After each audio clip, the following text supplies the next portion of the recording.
नमस्कार, टु दी पोइन्टमा स्वागत छ। म राजीव खत्री।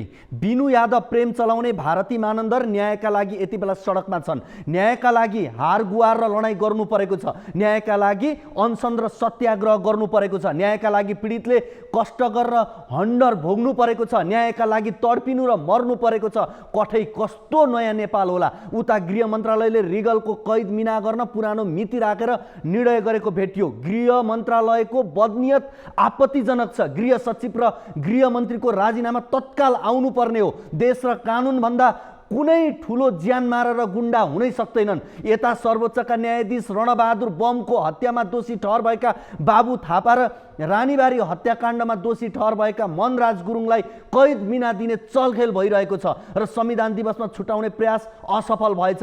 कुखुरा र खसी चोर मात्रै यो देशको जघन्य अपराधी। हत्या गर्नेले जेल बस्नै नपर्ने भयो। जेलमा पनि अपराधी बीच कुराकानी हुँदो हो। पहिलोले भन्दो तपाईँ कसरी जेल परेको, अनि दोस्रोले भन्दो म त कुखुरा चोरेर जेल परेको, अनि दोस्रोले सोद्धो अनि तपाईँ पहिलोले बडो ठाटका साथ भन्दो म त 3वटा बलात्कार र 2वटा हत्या गरेर आएको। दोस्रो कुखुरा चोरले भन्दो आहा कस्तो राम्रो, अब त तपाईँको छुट्ने बेला भएछ। मलाई त दशा लागेर कुखुरा मात्रै चोरेछु, बाहिर निस्केपछि तपाईँकै अनुसरण गर्नेछु। यस्तै वार्तालाप हुँदो हो। यता हेर्नुहोस्, सङ्कटमा सरकार चाहिने हो, तर हाम्रो देशमा उल्टो छ। पेट्रोलियम पदार्थको मूल्य वृद्धि गर्न सरकार टुप्लुक्क आइपुग्छ। कोरोना कालमा सरकार बेपत्ता भएको थियो। सवारी साधनको भाडा बढाउन सरकार टुप्लुक्क आइपुग्छ। इजरायल सङ्कटमा सरकार बेपत्ता जस्तै भयो। युद्धमा मैदान छोड्ने बानी छ। उता बरु टिकटक बनाउनेहरूले भूकम्प पीडित बझाङका जनतालाई राहत बाँडे, तर 3 तहको सरकारले फर्केर हेरेन। बरु स्वस्फूर्त जनता सडकमा उत्रेर भारती मानन्दरलाई न्यायका लागि सहयोग गरे। 3 तहको सरकारले फर्केर हेरेन। जनताको हितमा काम नगर्ने यस्ता कर्मा र सरकार भन्दा टिकटक बनाउनेहरू नै ठिक हो। अभिभावकीय र निष्पक्ष तथा साझा बन्नुपर्ने राष्ट्रपति त झन् कुरै नगरौँ। उनी विरुद्ध सर्वोच्चमा चलिरहेको विचाराधीन मुद्दा हेरे पुग्छ। रिगल कैद माफी काण्ड, रेशम चौधरी कैद माफी, उपचार खर्च विवाद र नागरिकता विधेयक प्रकरण। अब केही भन्नुपर्छ? अनैतिकताको पराकाष्ठ। उता समाजवादी जागरण अभियानका क्रममा झलनाथ खनाल र माधव कुमार नेपाल दाङको तुलसीपुर पुगेछन्। सुन्ने मान्छे जम्मा हुन छोडेपछि उनीहरू भाषण गरेनछन्। हिजो आज माधव कुमार नेपाल, शेरबहादुर देउवा, झलनाथ खनाल प्रचण्डलाई मान्छे सुन्न चाहँदैनन्, हेर्न चाहँदैनन्, देख्न चाहँदैनन्। तर दुर्भाग्यपूर्ण उनीहरूकै वरिपरि देश घुमेको छ, जबरजस्ती घुमाइएको छ। अब त बुझे हुने हो नि, हामी डेट एक्सपायर भएछौँ भनेर। बुझ्दैनन्। अब काशी गए हुन्छ। दाङ तुलसीपुरका जनताले नसुने झैँ देशका जनताले सुन्न खोजेका छैनन्। यिनका बकवास सुन्दा सुन्दा सबैको कान पाकिसक्यो। अब सुन्न सक्ने अवस्थामा जनता छैनन्, तर यी नेतालाई लाजै छैन। यता कृष्णबहादुर महरा र राहुल महराले सुन लुकाएर ल्याएको सुर्केस छुटाउन तत्कालीन भन्सार प्रमुख अरुण पोखरेललाई पटक पटक फोन गरेर दबाब बनाए, तर मुद्दा राहुललाई चल्यो, कृष्णबहादुर महरालाई चलेन। सिआइबी र राजस्व तथा भन्सार किन चाहियो? कृष्णबहादुर महरालाई मुद्दा नचल्ने भएपछि यसलाई भन्छन् विधि र थितिको मृत्यु। कृष्णबहादुर महराले स्वयं सामान छुटाउने गरेको सार्वजनिक अभिव्यक्ति दिएका थिए। के माओवादीले कृष्णबहादुर महरालाई बर्खास्त गर्न सक्छ? कहाँ गयो सुशासनको सुगा रटान? राहुल महराको मोबाइल गायब रे, यानि कि प्रमाण गायब, करतुत गायब। 3rd डिग्री टर्चर र डिटेक्टर टेस्ट गरेर भए पनि राहुल महराको कथित गायब भएको मोबाइल फोन जफत गरिनुपर्छ। भिआइपी र हाई लेभलको सुन तस्कर जोगाउन फोन लुकाइएको हुन सक्छ। एक वर्गलाई सांसद विकास कोष 5 करोड, सर्प पाल्न 72 करोड, उपचार गर्न 52 लाख, मुख्यमन्त्री आवास भवन अरबको। अर्को वर्ग सुरक्षाकर्मी, स्वास्थ्यकर्मी, शिक्षककर्मीलाई तलब दिन पैसा छैन। आम जनताको छोराछोरी इजरायलमा मारिएका छन्। एक देश दुई नीति। अनि स्वास्थ्य मन्त्रीको तर्क छ तलब खुवाउन नसकेका कारण वीरमा कार्यरत कर्मचारीहरू हटाउनु पर्ने थियो प्रदेश सरकार। किन हटाइएन? प्रदेश सरकार खारेज गर्ने हो भने 4 दर्जन बन्द उद्योग पुनः सुचारू हुन्छ। हटाउनु पर्ने राष्ट्रिय सभा थियो होइन र? राष्ट्रिय सभा खारेज गर्ने हो भने 200 वटा सुविधा सम्पन्न अस्पताल बन्छ।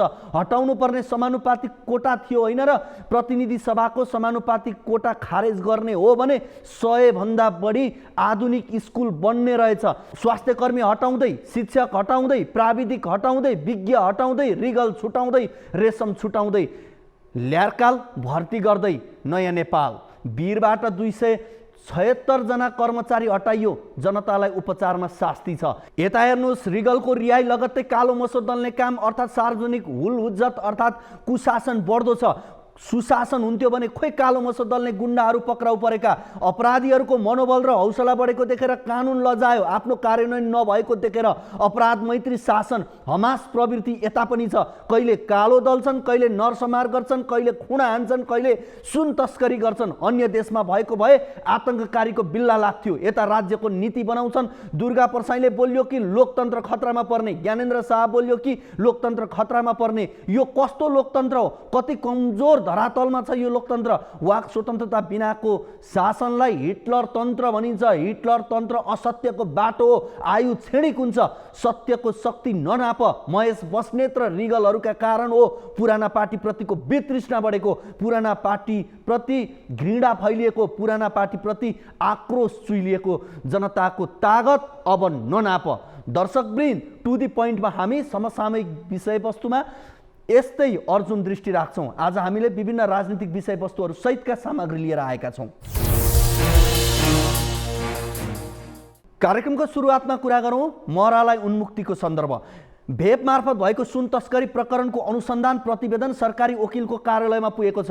पूर्व सभामुख कृष्णबहादुर महरालाई उन्मुक्ति दिँदै प्रहरीका राय अनुसार मुद्दा अदालत प्रवेश गरेको छ।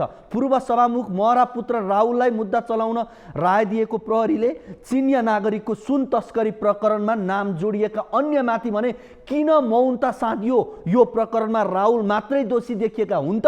प्रश्न उब्जिएको छ। प्रहरीको केन्द्रीय अनुसन्धान ब्युरो CIB ले भेप मार्फत भएको भनिएको सुन तस्करी प्रकरणमा राहुल महराको भूमिका रहेको भन्दै उनी विरुद्ध मुद्दा दर्ता चलाउने रायसहित अनुसन्धान प्रतिवेदन सरकारी वकिलको कार्यालयमा बुझाएपछि यो मुद्दा अदालत प्रवेश गरेको छ।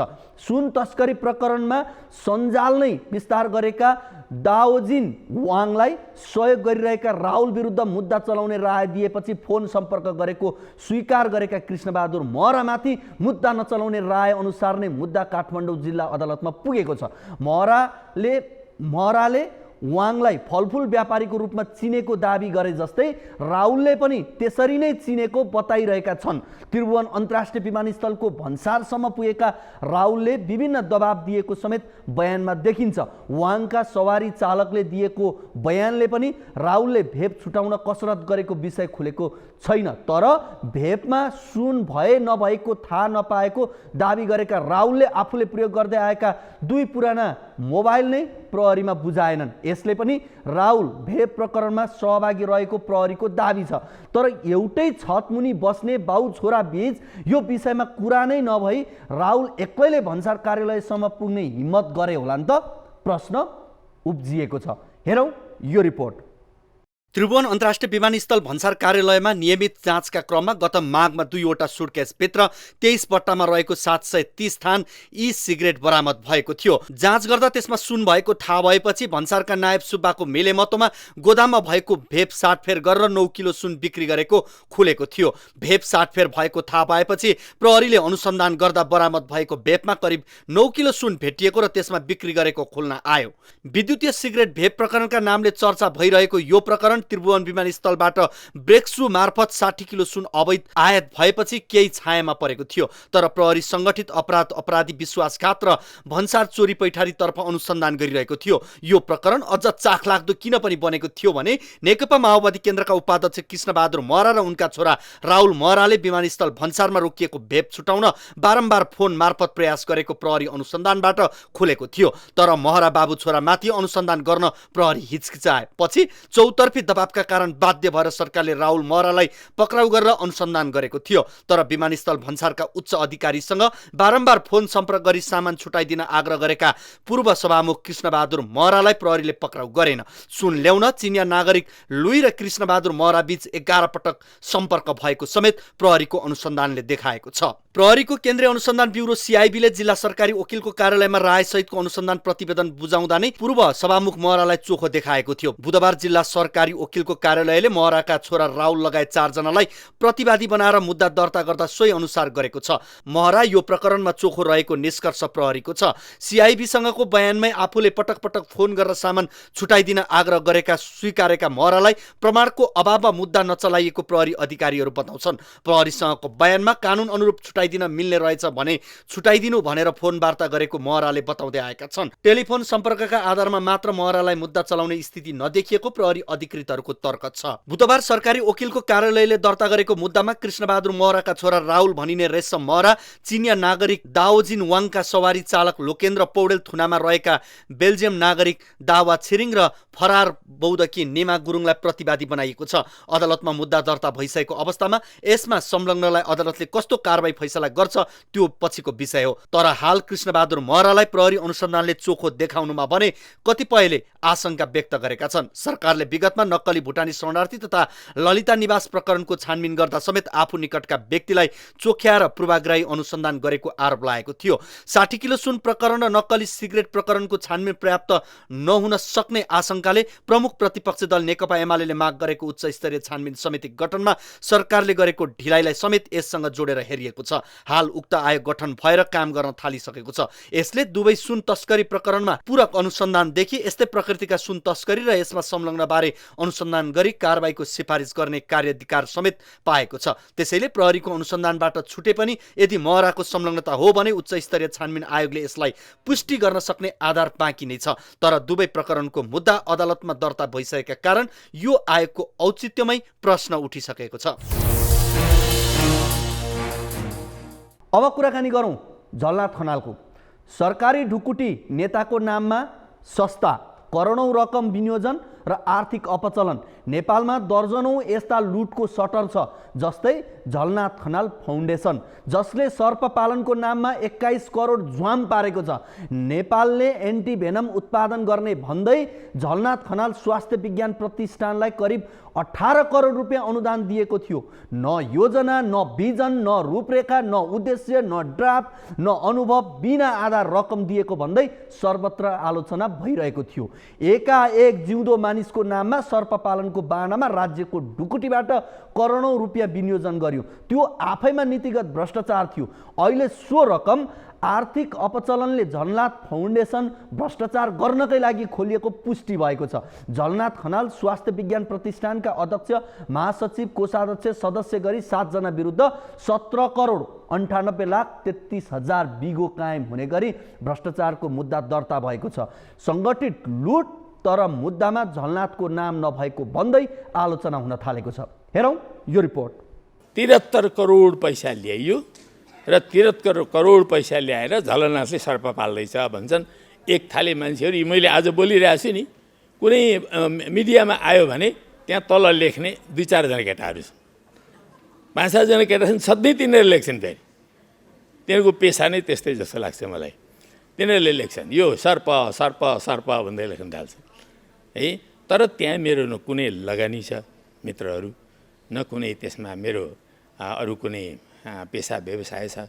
सर्प पाल्ने कार्यक्रममा पूर्व प्रधानमन्त्री तथा नेकपा एकीकृत समाजवादीका सम्मानित नेता झलनाथ खनालमाथि भ्रष्टाचारको आरोप लाग्ने गरेपछि उनले यसरी आपत्ति जनाएका थिए। तर अख्तियार दुरुपयोग अनुसन्धान आयोगले नेता खनालका नाममा खोलिएको स्वास्थ्य विज्ञान प्रतिष्ठानमा 18 करोड भ्रष्टाचार भएको भन्दै विशेष अदालतमा मुद्दा दायर गरेको छ। सर्पदंश विरुद्ध लड्न एन्टी भेनम उत्पादनका लागि भन्दै सरकारी कोषबाट करिब 18 करोड रुपियाँ अनुदान लगेर भ्रष्टाचार गरेको आरोपमा आयोगले आइतबार अदालतमा मुद्दा दायर गरेको हो। झलनाथ खनाल स्वास्थ्य विज्ञान प्रतिष्ठान नेपालले एन्टी भेनम उत्पादन गर्ने भन्दै 17 करोड 98 लाख 33 हजार रुपियाँ अनुदान लिएर काम नगरी सार्वजनिक सम्पत्ति हानि नोक्सानी गरेको आरोपमा अख्तियारले भ्रष्टाचार मुद्दा चलाएको छ। आयोगले मुद्दामा मध्य प्रदेशका आर्थिक मामिला तथा योजना मन्त्रालयका तत्कालीन मन्त्री विजय कुमार यादव, तत्कालीन सचिव प्रेम कुमार श्रेष्ठ र सर्लाहीको लालबन्दी नगरपालिकाका तत्कालीन मेयर मानबहादुर खड्का समेत 7 जना र प्रतिष्ठान सहितलाई प्रतिवादी बनाएको छ। उनीहरू विरुद्ध शर्त र सम्झौता अनुसार काम नै नगरी सरकारी सम्पत्ति हानि नोक्सानी गरेको अभियोग लगाएको छ।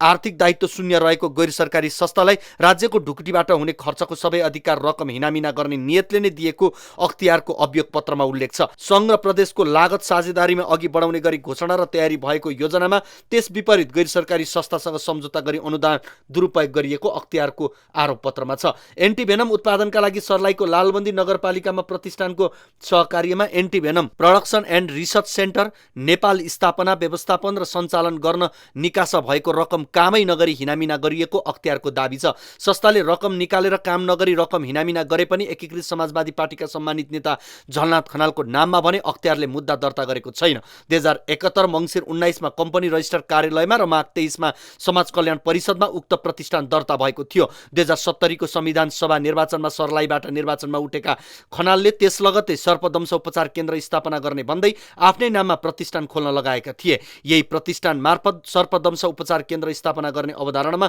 सरकारी ढुकुटीबाट खर्च हुने गरी मधेस सरकार, लालबन्दी नगरपालिका र प्रतिष्ठान बीच 72 करोड रुपियाँको आयोजनामा सञ्चालन गर्ने साझेदारी त्यसको पहिलो चरणको काममा विनियोजित करिब 18 करोड रुपियाँ हिनामिना भएको अख्तियारको अनुसन्धानबाट पुष्टि भएको छ। आर्थिक वर्ष 2076-77 मा संघीय सरकारले आर्थिक नीति तथा कार्यक्रममै गर्मीयाम सुरु भएसँगै यस प्रदेशका 8वटै जिल्लामा सर्पदंश उपचारका लागि आगामी वर्ष केन्द्र स्थापना गरी एन्टिभेनम पर्याप्त मात्रामा उपलब्ध गराउने भनी योजना ल्याइएको थियो। त्यस लगतै सरकारको नीति तथा कार्यक्रममा समावेश भई बजेट वक्तव्यमा नेपाल सरकार र प्रदेश सरकारको लागत सहभागिताका आधारमा सर्पको विष सङ्कलन प्रशोधन उत्पादन केन्द्र स्थापनाका निम्ति भौतिक संरचना निर्माणको काम अघि बढाउने उल्लेख थियो। त्यसका लागि भौतिक संरचना निर्माण गर्न 14 करोड 71 लाख 33 हजार विनियोजन गरिएको थियो। तर तत्कालीन मन्त्री र मेयरले कानुन विपरीत लागत साझेदारी शून्य रहेको झलनाथ खनाल स्वास्थ्य विज्ञान प्रतिष्ठान नेपाल मार्फत योजना अघि बढाए। झलनाथ खनाल स्वास्थ्य विज्ञान प्रतिष्ठानका सञ्चालक समितिका तत्कालीन अध्यक्ष रेवती प्रसाद पन्त, महासचिव नवराज भण्डारी, कोषाध्यक्ष निरोज भण्डारी र सदस्य देवेन्द्र रायलाई पनि अख्तियारले प्रतिवादी बनाएको छ। संघीय सरकारसँगको लागत सहभागिताका आधारमा कार्यक्रम अघि बढाउने र अख्तियारी समेत प्रदान भइसकेको अवस्थामा प्रतिष्ठानका अध्यक्ष पन्तले आफ्नै संस्थाबाट कार्यक्रम सञ्चालन गर्ने गरी बजेट विनियोजन गरिदिन आर्थिक मामिला तथा योजना मन्त्रालयमा प्रस्ताव पेश गरेको अख्तियारको आरोप पत्रमा छ। अब अदालतले के फैसला गर्छ भन्ने हेर्न चाहिँ केही समय कुर्नै पर्ने हुन्छ। अब कुराकानी गरौँ वीर अस्पतालको। एउटै अस्पतालबाट एकाएक 276 जना स्वास्थ्यकर्मी हटाएपछि सेवा प्रभावित हुनु स्वाभाविकै थियो। फलस्वरूप केही समय यता सेवामा सुधार गरेर प्रशंसा बटुलेको देशकै ठुलो र पुरानो वीर अस्पताल पुनः अस्तव्यस्त भयो भने त्यो स्वास्थ्य क्षेत्रकै दुर्भाग्य हुनेछ। मूलतः कोभिड कालको सङ्कट सामना गर्न करारमा लिएका स्वास्थ्यकर्मीलाई तलब दिने पैसा नभएकोले हटाइएको स्पष्टीकरण सम्बन्धित मन्त्रीले दिएका छन्। परन्तु अहिले हटाइएका चिकित्सकको स्वास्थ्यकर्मीको सङ्ख्याभन्दा बढी दरबन्दी रिक्त रहेको बताइएको छ। सामान्यतया कर्मचारी कटौती गर्दा कुनै पनि सेवा प्रभावित नहुने गरी मात्र गरिन्छ। यद्यपि नेपालमा आफ्नो मान्छेलाई जागिर खुवाउन दरबन्दी कायमै राखी पहिले काम गरिरहेकालाई हटाउने चलन पनि व्यापकै छ। वीर अस्पतालको कटौती पनि सायद यही प्रवृत्तिको हो। सामान्य प्रशासनिक कर्मचारी हटाएको भए खासै चिन्ता गर्नुपर्ने थिएन। वीर अस्पतालबाट हटाइएकाहरू भने विशेषज्ञ चिकित्सक लगायत दक्ष स्वास्थ्यकर्मी छन्। त्यस्तो जनशक्ति तयार गर्न राज्यको जति ठुलो लगानी भएको यथार्थ पनि यस सन्दर्भमा बिर्सन हुँदैन। यिनै पदमा फेरि नयाँ भर्ना गर्ने हो भने पहिलेकै जनशक्तिलाई काममा फर्काएर यो निर्णय सच्याउनु बुद्धिमानी हुनेछ। राज्यले कसैलाई काखा र पाखा गर्न हुँदैन। दक्ष जनशक्तिलाई बिच्क्याउने यस्ता अदूरदर्शी प्रत्युत्पादक निर्णय देशकै लागि हानिकारक हुनेछ। हेरौँ यो रिपोर्ट। मुलुककै जेठो र प्रतिष्ठित अस्पताल हो वीर। विक्रम सम्वत 1947 श्रावण 12 गते वीर शमशेरको पहलमा स्थापित यो अस्पतालको इतिहास जति लामो छ उति नै यसको महिमा पनि गौरवशाली छ। आजभन्दा 35 वर्ष अघि तत्कालीन रानी ऐश्वर्याले समेत यही अस्पतालमा शल्यक्रिया गरेकी थिइन्। त्यो बेला राजकीय स्तरबाट समेत वीरलाई नाम जस्तै वीर ठानिन्थ्यो। तर पछिल्लो समय यही वीर अस्पताल दुर्गतितर्फ बेगिदो छ। वीरमा महँगा स्वास्थ्य उपकरणहरू प्रयोगविहीन, सरकारले निर्धारण गरेका निशुल्क प्राप्त हुने औषधिहरू नपाइनु तथा अव्यवस्थित संरचना त पुरानै समस्या हुन्, तर अब वीरमा बिरामीहरूले छरितो र भरपर्दो उपचार प्राप्त गर्न पाउनु पनि आकाशको फल बन्ने स्थिति देखिन्छ। सरकारले करारमा रहेका स्वास्थ्य कर्मीहरूलाई सम्झौता टुटाइदिएपछि वीरमा बिरामीहरूले उपचार पाउन सकस झेल्दै आएका छन्। केही दिन अघि मात्रै सरकारले कोरोना कालमा करारमा नियुक्त भएका 230 स्वास्थ्य कर्मीलाई बिदाई गर्यो। स्वास्थ्य तथा जनसङ्ख्या मन्त्री मोहन बस्नेतले तलब खुवाउन नसक्ने अवस्था सिर्जना भएकोले करारमा रहेका स्वास्थ्य कर्मीलाई निकालिएको बताए। वीर अस्पतालमा कोभिडको बेलामा कोभिड प्रयोजनको लागि राखिएका 200 कर्मचारीहरू अहिले त्यहाँ तलब दिन नसक्ने भएपछि निकालिएको छ। हिजो पनि म आउने बेलामा 10 महिनादेखि तलब नपाएर बसेका सयौं कर्मचारीहरूलाई मैले त 95 करोड भनेको थिएँ, तर अर्थ मन्त्रालयको 1,23 करोड पैसा हाजिरमा खर्च भएको छ। सामान्य प्रधानमन्त्री ज्यूको निर्देशनमा यो बाँड्ने काम भएको हो र सधैँभरि फाजिलकालाई बाँड्न सक्ने अवस्था भएन। देशको आर्थिक अवस्था यस्तै छ। त्यस कारणले गर्दा त्यहाँ चाहिँ हामीले चाहिँ पहिला भर्ना गरिएको नर्सेसभन्दा बढी नर्सेसहरू अहिले चाहिँ नियुक्ति गरेर पठाइसकेको अवस्था हो। यो अहिले बाहिर मिडियामा आएको धेरै अप्ठ्यारो होइन, तैपनि हामी त्यहाँका एसओजीहरू, त्यहाँका चाहिँ न्याम्सको टिम र म बसेर चाहिँ साँच्ची नै एकदमै नचल्ने अवस्थामा केही छ दिनुहोस्, तत्कालै सरकारको नेतृत्वसँग कुरा गरेर अनुमति लिएर हामी आन्तरिक व्यवस्थापन बाहिर व्यवस्थापन गरेर चलाउँछौँ। उनै स्वास्थ्य मन्त्री बस्नेतले गत साउन 26 गते मन्त्रालय सम्हालेको 100 दिन पूरा भएको अवसरमा अब कोही पनि नेपाली पैसाको अभावले उपचार नपाएर मर्न नपाउने भन्दै चर्को स्वरमा उद्घोष गरेका थिए। हामी भित्र भएका बुद्धि सिप साधनलाई सक्रिय बनाएर अब नेपालमा सामान्य प्रधानमन्त्री हजुरकै पालामा अब एकजना मान्छे पनि पैसा नभएको कारणले हस्पिटलको बरन्डाबाट आत्महत्या गरेर खराउनु पर्दैन, बाटामा मर्नु पर्दैन, घरमा पुगेर मर्नु पर्दैन, औषधि उपचार गर्नु पर्दैन। हामी सस्तरी भए पनि गर्छौँ र अहिले गरिरहेको छौँ। स्वास्थ्य मन्त्रालय भन्दा पनि एउटा ठुलो अस्पताल जस्तो भइरहेको छ। दिनकै 4, 5, 8, 10 जना 12-15 जना बिरामीहरू आइरहेको छ। स्वास्थ्य मन्त्रीले नै यस्तो उद्घोष गरेपछि आम नागरिकले स्वास्थ्य क्षेत्रबाट केही राहत पाउने अपेक्षा गरेका थिए, तर आफैले गरेको उद्घोष मन्त्री बस्नेतले 2 महिना पनि नपुगी बिर्सिएका छन्। वीरका करारका चिकित्सकहरू निकालिनुमा स्वास्थ्य मन्त्री बस्नेतको आफ्नै निर्णय भन्ने चर्चा छ। स्वास्थ्य कर्मीलाई करार सम्झौता टुटाइदिएपछि सरकारमाथि गम्भीर प्रश्न उठिरहेको छ। स्वास्थ्य क्षेत्रका कर्मचारीलाई दशैंकै मुखमा कामबाट निकालिएको भन्दै संसदमा समेत प्रमुख प्रतिपक्ष दलका सांसदहरूले प्रश्न समेत उठाएका छन्। स्वास्थ्य मन्त्री बस्नेतले गत असोज 21 गतेदेखि नै कार्यक्षेत्रमा नआउनु भनिएका 230 स्वास्थ्य कर्मी मध्ये 50 जना त चिकित्सकहरू नै छन्। त्यस्तै 162 जना नर्स तथा 11 जना प्रयोगशाला प्रविधिका साथै रेडियोलोजिस्ट छन्। उनीहरूलाई जिम्मेवारीबाट हटाएपछि यति बेला वीर अस्पतालमा जनशक्तिको अभाव चुलिएको छ।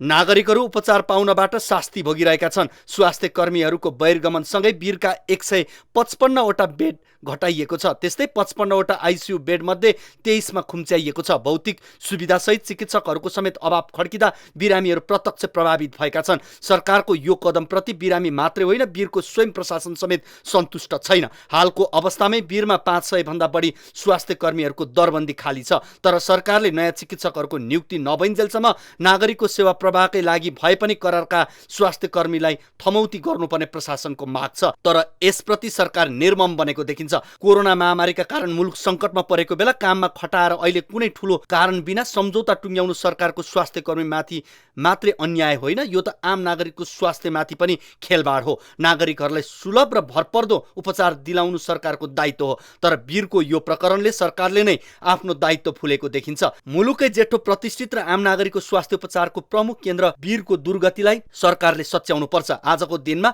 मुलुकभर उपचारको पहुँच र जनताको स्वास्थ्य यस्तो संवेदनशील विषयमा सरकारले खेल गर्नु हुँदैन। सरकारले नागरिकको स्वास्थ्य उपचार पाउने अधिकारमाथि कुनै हालतमा कुण्ठित गर्नु हुँदैन। भाषणमा जनताको सेवक तर व्यवहारमा अर्को। जिम्मेवार निकायमा बस्ने मन्त्रीहरूले गरेको यो 2 जिब्रे व्यवहार कदापि सह्य हुने छैन। दर्शकवृन्द, यसरी हचुवामा सामान्य प्रशासनिक मान्यता मिचेर स्वयं दक्ष चिकित्सक कर्मी हटाइँदा त्यसको चौतर्फी प्रतिप्रभाव पर्ने हुन्छ। एकातिर वीर अस्पतालमा तत्कालै जनशक्तिको अभाव त भइरहेको छ नै, अर्कोतिर दक्ष चिकित्सकहरू पनि निराश भएर देश छोड्ने मनस्थितिमा पुग्न सक्छन्। यसबाट अरू क्षेत्रका दक्ष जनशक्तिमाथि पनि नकारात्मक असर पर्न जान्छ। हुन पनि अस्पतालमा काम सेवा गर्दै गरेका स्वास्थ्य कर्मीलाई दसैँको मुखैमा अपारदर्शी र अनपेक्षित रूपमा जागिरबाट हटाइने देशबाट दक्ष जनशक्ति पलायन नभए के हुन्छ त? यो निर्णय प्रचार गरिए जस्तै स्वास्थ्य तथा जनसङ्ख्या मन्त्रीको निर्देशनमा भएको हो भने त्यसले चिकित्सा विज्ञान राष्ट्रिय प्रतिष्ठानको स्वायत्तता पनि हस्तक्षेप भयो। न्याम्सका पदाधिकारीले यसको स्पष्ट जानकारी सार्वजनिक रूपमा दिन उचित हुनेछ। अब कुराकानी गरौँ विदेश भ्रमणको। के हिजो के आज सरकारको कार्यशैली उही, विदेश जान मन्त्री नै मरि हत्या गर्छन्। विदेशी नै फलानु मन्त्रालयका अधिकृत नासु अर्थात् उपसचिव पठाऊ भन्दै आमन्त्रण गर्छन्। यताबाट मन्त्री जान्छन्, मन्त्री नजाँदा त्यो कोटा सचिवले खाइदिन्छन्। यस्तै परिपाटी मौलाउँदै जाँदाको परिणाम हेर्नुहोस् त। प्रचण्ड प्रधानमन्त्री बने यता कयौँ भिभिआइपीहरूको विदेश सहरका नाममा करोडौँ खर्च भइसकेको छ। पछिल्लो समय सङ्घीय सरकारका मन्त्रीहरू विदेश भ्रमणमा जाने क्रम वात्तै बढेको छ। चालु आर्थिक वर्षको बजेट वक्तव्यमा नेपाल सरकारबाट अनिवार्य रूपमा प्रतिनिधित्व गर्नुपर्ने बाहेक अन्य वैदेशिक भ्रमणलाई निरुत्साहित गरिने उल्लेख भए पनि मन्त्रीहरू अनिवार्य भन्दै विदेश भ्रमणमा गएका हुन्। राज्य कोषमा करोडौँको कार्यभार थोपर्दै मन्त्री सचिव र वा उच्च पदस्थको विदेश भ्रमणको लर्को लाग्न थालेको छ। यसअघि प्रधानमन्त्री तथा मन्त्री परिषद कार्यालयले फजुल खर्च नियन्त्रण तथा अनावश्यक विदेश भ्रमणमा अङ्कुश लगाउने निर्णय गरे पनि प्रधानमन्त्री कार्यालयले आफ्नै नियम विपरीत दर्जनौं विदेश भ्रमणको स्वीकृति दिँदै आएको छ। हेरौँ यो रिपोर्ट। गत फागुन 30 गते बसेको मन्त्री परिषद बैठकले यसरी मन्त्री र उच्च पदस्थ कर्मचारीको विदेश भ्रमणमा कडाई गर्ने निर्णय गरेको थियो। तर सरकारले वैदेशिक भ्रमणमा कडाई गर्ने निर्णय गरेपछि नै विदेश भ्रमणमा जाने मन्त्री र उच्च पदस्थ कर्मचारीको लर्को लागेको पाइन्छ। अहिले पनि 2 मन्त्रीको टोली विदेश भ्रमणमै रहेका छन्। अर्थमन्त्री डाक्टर प्रकाश शरण महतको टोली मोरस्को र श्रम तथा सामाजिक सुरक्षा मन्त्री शरद सिंह भण्डारीको टोली रोमानिया र जर्मनीको भ्रमणमा छन्। त्यस्तै नेपालका 3वटै सुरक्षा निकायका नेपाली सेना, नेपाल प्रहरी र सशस्त्र प्रहरी बल प्रमुख पनि एकैसाथ देश बाहिर गएका छन्। नेपाली सेनाका प्रधान सेनापति प्रभुराम शर्मा र प्रहरी महानिरीक्षक वसन्त बहादुर कुँवर बेलायत पुगेका छन् भने सशस्त्र प्रहरी महानिरीक्षक राजु अरियाल अमेरिकामा छन्। प्रधानमन्त्री पुष्पकमल दाहाल प्रचण्ड क्याबिनेटमा सबैभन्दा बढी विदेश भ्रमण गर्नेमा अर्थमन्त्री डाक्टर महत रहेका छन्। उनी महिने पछि विदेश भ्रमणमा जाने गरेका छन्। पछिल्लो 4 महिनामा मात्रै उनले 5 पटक विदेश भ्रमण गरेका छन्। गत जेठमा प्रधानमन्त्री प्रचण्डसँगै भारत पुगेका अर्थमन्त्री महत G20 फाइनान्स ट्र्याक बैठकमा भाग लिन असार 31 गते फेरि भारतै पुगेका थिए। भारतबाट साउनमा फर्किएका अर्थमन्त्री भदौ 3 गते क्यानाडा पुगेका थिए। असोज 5 गते इजिप्टको कायरो भ्रमण गरेका अर्थमन्त्री महत अहिले मोरस्कोमा छन्। प्रधानमन्त्री प्रचण्डले पनि अहिलेसम्म 3 देशको भ्रमण गरिसकेका छन्। कुन भिआइपीको भ्रमण कहाँ? प्रधानमन्त्री पुष्पकमल दाहाल प्रचण्ड भारत, चीन र अमेरिका, उपराष्ट्रपति रामसय यादव चीन, सभामुख देवराज घिम्रे आयरल्यान्ड, अर्थमन्त्री डाक्टर प्रकाश शरण महत भारत, क्यानाडा, इजिप्ट र मोरस्को, स्वास्थ्य तथा जनसङ्ख्या मन्त्री मोहन बस्नेत इजिप्ट, शहरी विकास मन्त्री सीता गुरुङ नेदरल्यान्ड, फ्रान्स र बेल्जियम, परराष्ट्र मन्त्री एनपी साउथ अमेरिका र चीन, कृषि तथा पशुपक्षी विकास मन्त्री बेदुराम भुसाल क्युबा, उद्योग मन्त्री रमेश रिजाल थाइल्यान्ड, शिक्षा विज्ञान तथा प्रविधि मन्त्री अशोक राई चीन, भौतिक पूर्वाधार तथा यातायात मन्त्री प्रकाश ज्वाला चीन, खानेपानी मन्त्री महेन्द्र राय यादव चीन, युवा तथा खेलकुद मन्त्री डिगबहादुर लिम्बू चीन, भौतिक पूर्वाधार तथा यातायात राज्य मन्त्री नन्दा चपाई चीन। मन्त्रीहरूलाई मात्रै होइन, सांसद, उच्च पदस्थ कर्मचारी र स्थानीय तहका जनप्रतिनिधिहरू पनि विदेश भ्रमणमा जाने गरेका छन्। अहिले पनि केही सङ्घीय सांसदहरू विदेश भ्रमणमै रहेका छन्। आर्जु राणा बङ्गलादेश, सुमना श्रेष्ठ जापान, शोभिता गौतम बेलायत, डाक्टर चन्दा कार्की, डाक्टर तोसिमा कार्की र सन्तोष परियार थाइल्यान्ड भ्रमणमा रहेका छन्। स्थानीय तहका जनप्रतिनिधिहरू त को कहाँ गए भन्ने लेखाजोखा नै गरिएको छैन। मन्त्री, उच्च पदस्थ कर्मचारी र स्थानीय तहका जनप्रतिनिधिहरू विदेश भ्रमणमा व्यस्त रहँदा जनता भने समस्यामा रहेका छन्। युद्धग्रस्त देश इजरायलबाट उद्धार गर्न नेपालले हार गुहार गरिरहेका छन्। बजाङ केन्द्रित भूकम्पका पीडितहरूले उचित राहत पाउन नसकेको गुनासो बढिरहेको छ। महान चाड दशैंको मुखैमा महँगीले अत्याएको छ। बजारमा चिनीको अभाव छ। गाउँ फर्किने सवारी साधनको टिकट पाएका छैनन्। तर मन्त्रीहरू भने विदेश भ्रमणमै व्यस्त छन्। अध्ययन, सेमिनार आदि विभिन्न कार्यक्रममा सहभागी हुन कर्मचारी विदेश जाने गरेका छन्। अध्ययन सेमिनारबाट फर्केपछि ती के कति उपलब्धि भए त्यसको लेखाजोखा भएको पाइँदैन। विदेश जानुलाई प्रतिष्ठाको विषय बनाइन्छ र धेरैजसो त्यसका लागि मरिहत्ते गर्छन्। त्यसमाथि विदेश भ्रमणमा जानेहरूको दैनिक भत्ता समेत पाउने गरेका छन्। अति विशिष्टले 250, विशिष्टले 225, सहसचिवले 75 सहसचिवले 150 र शाखा अधिकृतले दैनिक $100 भत्ता पाउँछन्। विदेश भ्रमणमा जान प्राय सबै मन्त्रालयमा वार्षिक बजेट विनियोजन गरिएको हुन्छ, तर सरकारको करबाट चलेको राज्य कोषबाट खर्च गर्दै भिआइपीहरूको विदेश भ्रमण नियन्त्रित गर्नुपर्छ। कोरोना महामारीले डामाडोल पारेको अर्थतन्त्र अझै बौरिन सकेको छैन। जनता महँगीका मारले पिल्सिएका छन्। यस्तो अवस्थामा भ्रमणका नाममा अनावश्यक खर्च बन्द गरिनुपर्छ। सरकारले विदेश भ्रमणमा कडाई गर्ने निर्णय गरेर मात्रै हुँदैन, कार्यान्वयन पनि गर्न जरुरी छ। अब कुराकानी गरौँ बीआरआई र प्रचण्डको। नेपालले सन् 2017मै हस्ताक्षर गरेको चीनको महत्त्वाकांक्षी परियोजना belt and road initiative BRI प्रगति भने शून्य छ। चीनले भने पोखरा अन्तर्राष्ट्रिय विमानस्थल निर्माण लगायतका परियोजना बीआरआई अन्तर्गतकै भएको दावी गरेको छ। बीआरआई बारे चीनिया पक्षले बारम्बार प्रश्न उठाए पनि नेपालबाट हुने उच्च स्तरीय भ्रमणको प्राथमिकतामा पर्ने गरेको छैन। प्रधानमन्त्री प्रचण्डको हालै सम्पन्न चीन भ्रमणमा पनि यस विषयले महत्त्व पाएन, तर उनले बीआरआई कार्यान्वयनका लागि सरकारले छिट्टै योजना बनाउने बताइरहेका छन्। हेरौँ यो रिपोर्ट। प्रधानमन्त्री पुष्पकमल दाहाल प्रचण्डको हालै सम्पन्न चीन भ्रमणमा चीनिया परियोजना belt and road initiative BRI कार्यान्वयन योजनामा हस्ताक्षर हुन सकेन। सन् 2017मै नेपालले हस्ताक्षर गरेको उक्त परियोजनाको अर्को यसपटकको चीन भ्रमणमा पनि पुग्न सकेन। बीआरआई परियोजना कार्यान्वयनमा हस्ताक्षर हुन नसक्नुको कारणबारे प्रतिनिधि सभा बैठकमा सांसदहरूले प्रश्न उठाउन छाडेका छैनन्। प्रधानमन्त्रीले यहाँ संसदमा उभिएर हामीलाई आफ्नो भ्रमणको कुनै ठोस उपलब्धि दिन सक्नु भएन, देखाउन सक्नु भएन। दुःख लागेको छ। मैले भने अघि 155वटा देशहरू सामेल छन् र सारा देशले अहिले भर्खरै इन्डोनेसियामाको एउटा चाहिँ एकदम फास्ट सुपरफास्ट ट्रेनको चाहिँ होइन त्यहाँ उद्घाटन भयो चाहिँ बीआरआईको। सारा देशहरू त्यसबाट लाभ लिइरहेका छन्।